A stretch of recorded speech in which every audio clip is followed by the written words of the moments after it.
नमस्कार मित्रांनो, स्वागत आहे तुमचं नॉलेज सफर या माझ्या यूट्यूब चॅनलमध्ये. आजच्या व्हिडिओमध्ये आपण माहिती घेणार आहोत. भगवान आदिनाथ तीर्थंकर होण्यापूर्वी 8 भाऊ अगोदर पुंडरीकी नगरीचे राजा वज्रजंग होते. त्यांचा विवाह श्रीमती या राणीबरोबर झाला. त्यानंतर वज्रजंग राजा व श्रीमती राणी यांनी महापूत जिनमंदिरात जाऊन जिनेंद्र भगवंतांची अष्टद्रव्यांनी पूजा केली व जिनेंद्र भगवंतांची पुढील प्रमाणे स्तुती केली. श्लोक क्रमांक 1. हे जिनेश्वरा, मानसिक पीडा आपणास नाही म्हणून आपणास नमस्कार असो. कर्मशत्रूंचा नाश करण्यासाठी मी आज आपली आराधना करीत आहे. श्लोक क्रमांक 2. हे प्रभो, आपणामध्ये अनंत गुण आहेत. गणधरही त्यांची गणना करू शकत नाहीत.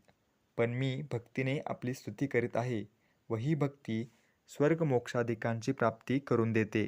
श्लोक क्रमांक 3. हे जिनेश, जो आपला भक्त आहे त्याला सुख मिळते व त्या भक्ताला लक्ष्मी प्राप्त होते. हे प्रभू, आपली विशाल भक्ती केली असता ती जीवांना स्वर्गसुख भोगण्यास व मोक्षासही कारण होते. श्लोक क्रमांक 4.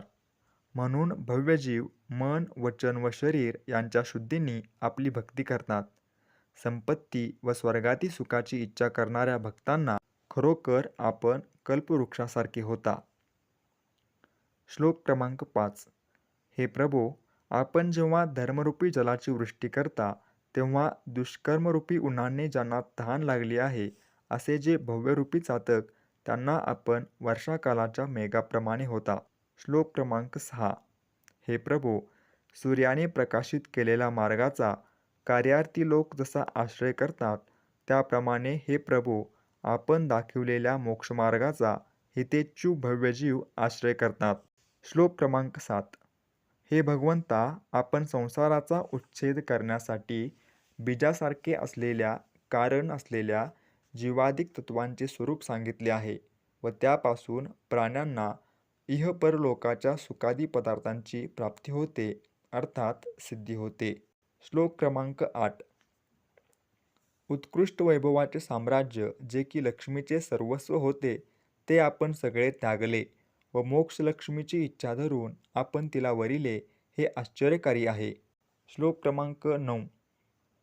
कल्पलतेने आलिंगित भव्य सुखाती भोगांना देणारा अतिशय उंच कल्पवृक्ष जसे इच्छित पदार्थांना देतो तसे हे प्रभो, आपण दयारूपी लतेने आलिंगित झालेले आहात व महान भावी मोक्षादी फलांना देणारे व अतिशय उन्नत आहात. इच्छित पदार्थ देऊन आम्हाला पुष्ट करता, आमची इच्छा पूर्ण करता. श्लोक क्रमांक 10. अतिशय शक्तिशाली कर्मरूपी महाशत्रूंना छिन्नभिन्न करण्याची इच्छा करणाऱ्या आपणाकडून तपरूपी धार ज्याला आहे असे धर्मरूपी चक्र हातात निसंशय होऊन घेतले गेले आहे. श्लोक क्रमांक 11. हे भगवंता, कर्मरूपी शत्रूंना जिंकतेवेळी आपण भुवयावर चढविल्या नाहीत, दात ओठ चावले नाहीत, मुखकमलाची शोभाही बिघडली नाही व स्थानही बदलले नाही, अर्थात समतादी गुणांनी आपण कर्मशत्रूंना जिंकले आहे. श्लोक क्रमांक 12. हे प्रभो, आपण दयाळू असूनही दुस्साध्य मोहरूपी शत्रूला जिंकण्याच्या इच्छेने कठीण अशी तपरूपी कुऱ्हाड आपल्या हातात घेतली. श्लोक क्रमांक 13.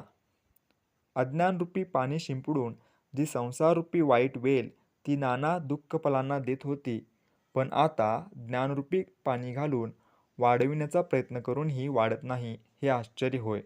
अर्थात सम्यक ज्ञानरूपी पाण्याने ही संसाररूपी वाईट वेल वाढत नाही पण ती जळून जाते, मग ती दुःखफले कशी देणार? श्लोक क्रमांक 14. हे भगवंता, आपले चरणकमल प्रसन्न झाले असता पद्मा अर्थात लक्ष्मी प्रसन्न होते व ते विमुख झाले असता ती लक्ष्मी विमुख होते, अर्थात आमच्याकडे ती पाठ करते. हे प्रभो, आपली ही माध्यस्थ बुद्धी अशी विलक्षण आहे. तात्पर्य हे की जो आपली भक्ती करतो त्याला त्याच्या शुभ परिणामांनी लक्ष्मी प्राप्त होते, पण जो आपला द्वेष करतो त्याला ती प्राप्त होत नाही. पण आपण भक्त व अभक्त दोघांविषयी उदासीन आहात. ज्याला त्याला आपल्या भावानुरूप फल मिळते. श्लोक क्रमांक 15. हे जिनप्रभो, हे प्रातिहार्यरूप वैभव आपणाशिवाय अन्य देवांमध्ये नाही. असले वैभव धारण करूनही आपण वितराग आणि महान आहात हे या जगात मोठे आश्चर्यकारक आहे. श्लोक क्रमांक 16. हे प्रभो, ज्याची सावली थंड आहे असा मोठा अशोक वृक्ष आश्रयाला आलेल्या भव्यांचा शोक दूर करून शोभत आहे. श्लोक क्रमांक 17. जसे मेरू पर्वताच्या सभोवती प्रफुल्ल कल्पवृक्ष पुष्पांची वृष्टी करतात, तसे हे देव आकाशातून आपल्या सभोवती पुष्पवृष्टी करतात. श्लोक क्रमांक 18. हे जिनदेवा, जगातील सर्व भाषांच्या भेदांना अनुसरणारी आपली दिव्य भाषा मुके प्राण्यांच्याही अंतःकरणातील अज्ञान अंधकाराचा नाश करीत आहे. श्लोक क्रमांक 19.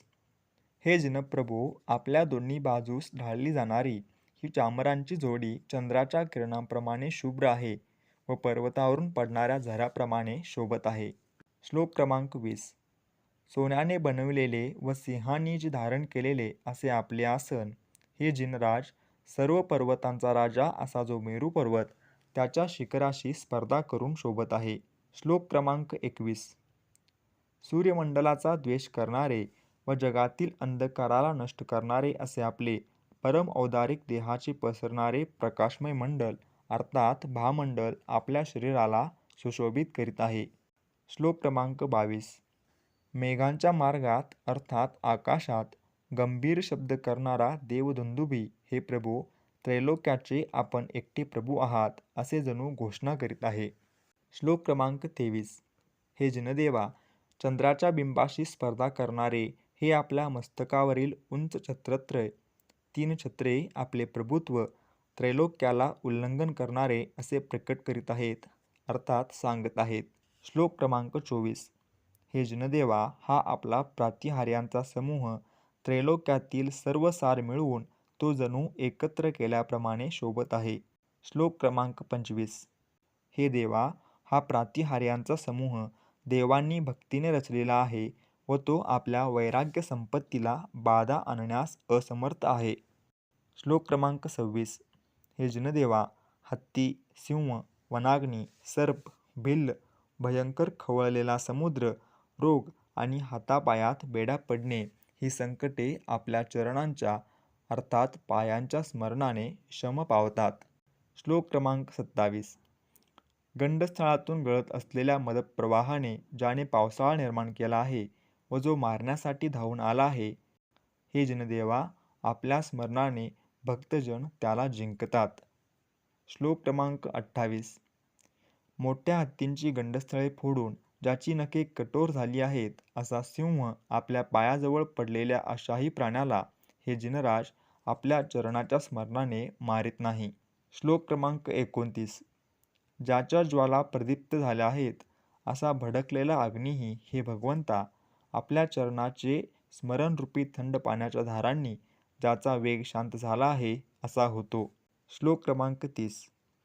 ज्याने रोषाने आपला फणा उगारलेला आहे व जो उत्कट फुत्काराने विष फेकीत आहे असा सर्प, हे प्रभू, आपल्या पायाच्या औषधाने अर्थात स्मरणाने तत्काल निर्विष होतो.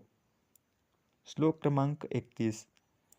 ज्यांच्याजवळ धन आहे असे मोठे व्यापारी तुमच्या चरणाजवळ आल्यामुळे प्रचंड लुटारूंच्या धनुष्यांच्या टंकारांनी भयंकर झालेल्या वनातून स्वच्छंदाने सुखाने पार पडतात.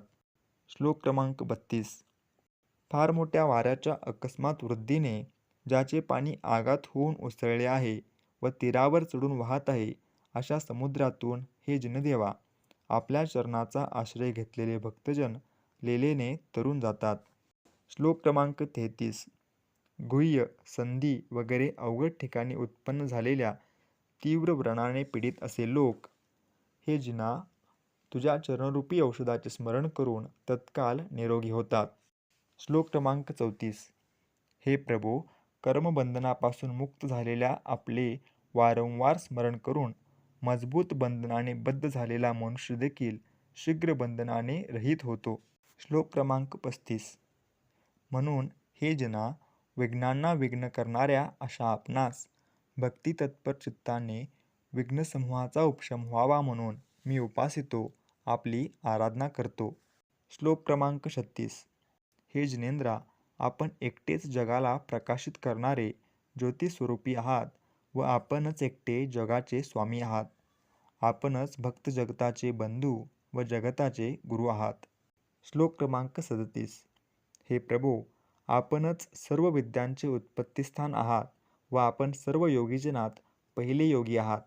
आपण धर्मरूपी तीर्थाचे पहिले उत्पत्तीस्थान आहात व सर्व प्राण्यांचे आपण आद्य गुरु आहात. श्लोक क्रमांक 38. हे जनदेवा, आपण सर्वांचे हितकर्ते आहात व आपण सर्व जगताला पाहता अर्थात सर्वज्ञ आहात. आतापर्यंत आपली जेवढी स्तुती केली तेवढी पुरेशी आहे, म्हणून आता मी विस्तार करीत नाही. श्लोक क्रमांक 39. हे जनदेवा, मी आपणास याप्रमाणे वंदना करून नमस्कार केला आहे व मी आपणास इतर काही मर्यादित पदार्थांची याचना करीत नाही. हे भगवंता, आपल्याच ठिकाणी माझी दृढ भक्ती असो असे मी आपणास मागतो, ती मला आपण द्या. कारण ती भक्ती सर्व स्वर्गादी अभ्युदय फल आणि मुक्तिफलाला प्रसवते अर्थात देते.